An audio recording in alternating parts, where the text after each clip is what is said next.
Welcome back. And to continue on from last video, I want to talk a little bit about how to be courageous. We talked about dogma and how sometimes it's very difficult to understand how to understand the past and what practices you want to continue doing and how to stand up for yourself if you decide that maybe there's something you don't want to continue practicing anymore. So, being courageous means that your heart cares about your own well being and other people's well being. So, it's not selfish at all. It's actually something that's um, important to remember because if you feel strongly about something, there's a big chance that other people are also going to be feeling strongly about the same thing, but they may not know how important it is yet to follow those emotions and follow those feelings. And if it's especially if it's something that's new and it's not really popular yet, they might be afraid. Like, are we allowed to think this way? Are we allowed to do this? So being that first person who understands that if God's inspiring you with something and you don't think that there's anything really wrong with it, then try to talk about it with somebody or try to find out anybody who maybe um, wants to do the research with you. So, you know what? Like, I've been wondering about why rivers move in one direction, right? So then you can maybe find, like, go on the internet and find a place where there's rivers, and then ask your parents or your friends or your family if they want to join you, and then you'll find that the natural patterns in the world, like sometimes rivers, we know that they flow in one direction, and sometimes they're really calm, and sometimes they go really fast. So understanding all these cycles in nature that vary and but are also somewhat consistent will help you understand how to create that analogy with the way sometimes you try to problem solve. So I talked last time about how sometimes going back into tradition to problem solve a new idea that's coming up in the contemporary world can be useful. And for somebody who's new to this way of thinking, they might say, well, it doesn't make sense because the scripture was 2000 years ago, and if the context isn't the same anymore, how is it going to be useful right now? And that's a good way to think about something, but it's also key to remember that as human or as a human race or just as humanity and the way we think, some things don't change. So sometimes just understanding the way people thought through a problem is important to try to think about how can I try that? So, for example, if we think closer to our present day, so 1400 years ago, if you were to wonder about how um, the best way to travel could be, right? So, a lot of people these days, they like to assume that if the prophet did something, I want to try to do the same thing too. Now, think about cars, right? Back in the prophet's day, they used to ride on camels and horses. So you can't really assume, like, am I just going to go in a place that has camels and horses and just do that? So the answer would be, well, I mean, you can, but if you live in a country where they have cars or they have trains or they have buses and bikes and you can walk, then why not allow yourself to do that and just assume that, well, the prophet's time, they didn't have that kind of technology yet, but I'm sure if they had that technology, he would have used it, because why not? And so, in that way, because you're engaging in something that is contemporary and relative to what your context is, you're also able to evolve with it. So, the very first car that was created, however many years ago, um, started in a way that maybe wasn't very fast, right? And then as people developed new ways of building bridges and roads and understanding that we can have a lot of people driving at the same time now, and then we have speed limits, and then people drive the same car for a very long time, so now it's not very healthy for the environment. So now we have to make sure that people want to buy newer cars, and then after that it was maybe we can build electric cars, and then there's so this constant way of engaging with something that looks at the beginning like this might not be a very good idea is actually important to continue doing anyway, because only through doing that will you get to something that's going to be a better choice. And just always remember that. So another analogy that we can kind of draw is how to understand abortion. This is something that's very, very difficult. I don't even know how to talk about it, to be honest.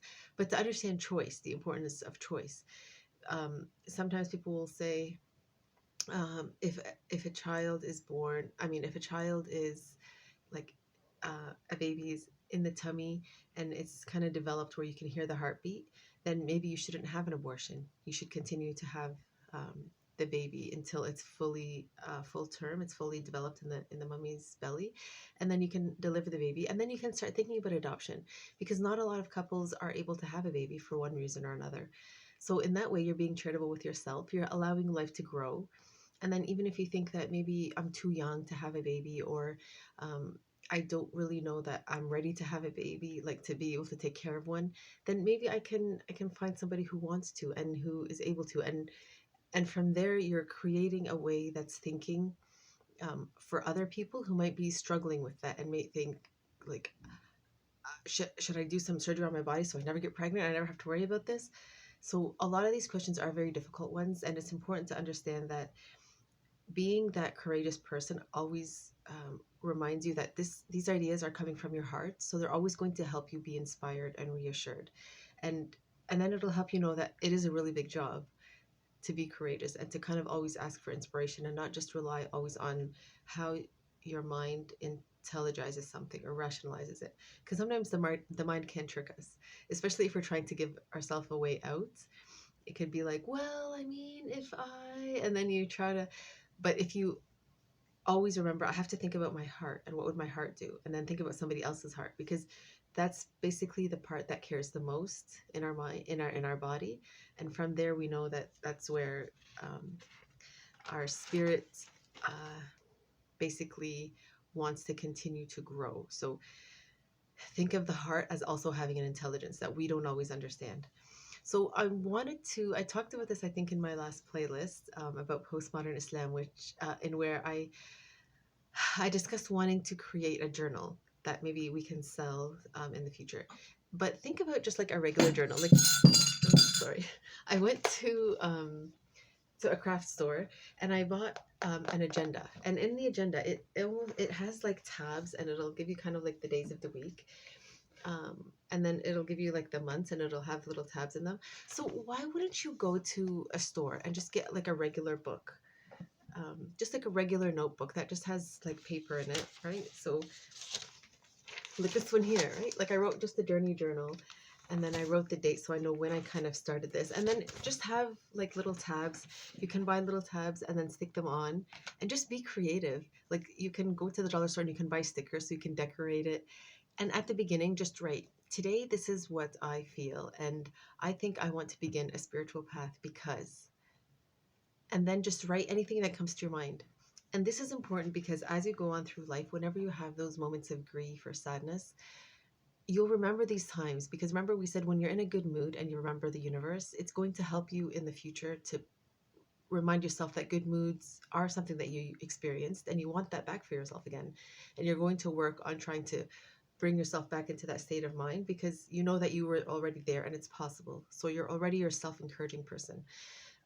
That's not to say that sometimes you shouldn't ask people to help you, because it's important to know that in the world we are here to support each other. No one should feel like they have nobody that can help them. So think about some of the stories that you learned when you were in school, and some of the stories that you still like to remember, and almost think about what's the moral of the story? Like, what could we learn by the story? And then think about what makes a story a good one. So, like, why do you like a certain story over another one? So, think of Little Red Riding Hood. Like, what did you learn there? Be careful with strangers, for example. Be careful when you're walking alone. And if you think about the Three Little Pigs, right? So you can think, oh, if I build something, sometimes I have to learn to do it in a way that maybe isn't very strong, and then I can get better at it, and then get better at it, and then I can invite people to share what I've built. So all these stories, they have a lot of different ways of being interpreted. And the best thing about stories is that you don't always have to have the same answer as somebody else. So you can have an idea that somebody else hasn't thought about. And that's good, because that's what inspiration is. It's making something personal and meaningful for you. And then other people get to learn about it too eventually.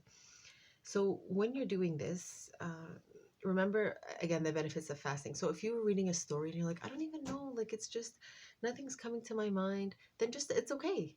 Just leave it and then come back to it later. But at least now your mind is thinking about it, even if you're playing or doing anything else or enjoying your day outside or going to work or just letting your mind relax about it, it's already thinking about it in some way. And I promise you, if you give it like a day or two, or maybe even a week, and then you come back to your journal and you say, Well, it's been a week and I haven't really had anything to say in my journal. I've been thinking about this story and I think I'm just going to write out the story. So I remember what it was. And then maybe as I'm writing, something will come into your mind and you'll say, I wonder what it is about hay and sticks that's kind of the same but kind of different, and how they're a little bit stronger and what keeps them together. And then you can think about, well, how do we make bricks? So anything like that can help you create new ideas and imaginative ideas, and then you get more creative. So when you're also remembering this uh, and building your journal, make yourself goals. So write for yourself, for example, when I am 14 years old right now, and when I go to high school next year, because you'd probably be going into grade 9 or maybe just leaving grade 8, you can wonder, like, this is what I expect I think I'm going to be doing, and this is what I'm going to like. And then do it again when you're leaving high school. So all these kind of mini goals that you do throughout, and it doesn't have to be just like those big gaps of time. It could be anytime you're entering into something that's a new experience.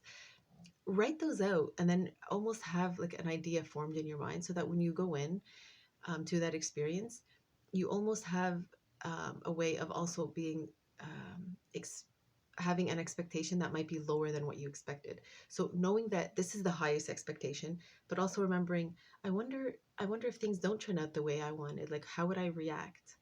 So always doing that for yourself is a really good way to regulate your mood and understand how to deal with disappointment and the best way to minimize disappointment. And the reason for that is because disappointment can be very, very difficult to come back from. It can kind of create a sort of discouragement where you were feeling really, really excited to do something, and then things look different, and then you're like, and then you just give up. But you're not supposed to. You're supposed to have that grit and that resilience. And remember, if I fail at something or something isn't as I expected, I'm not supposed to give up. It means I have to try to find another way. And I have to understand that for every kind of situation I find myself in.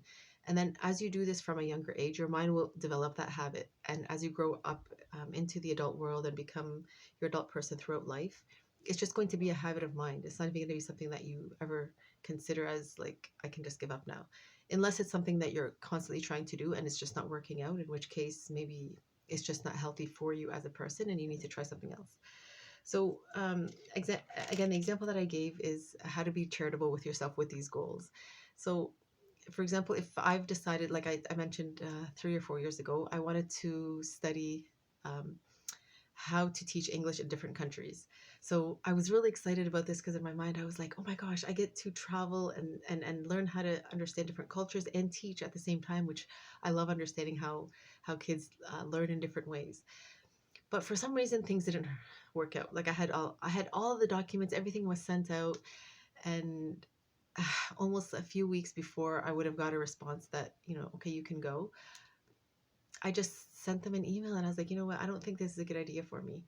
So this is a way of understanding what grace is in the world, because sometimes we don't understand what the purpose is behind sometimes the universe putting a block in our way, and we almost get discouraged and say, oh, man, I'm not allowed to do anything, or but you don't know, like you don't know that maybe if you would have gone, you would have got lost somewhere, and then you would have lost your passport and you would have no way of getting back to your home country eventually after you're done traveling.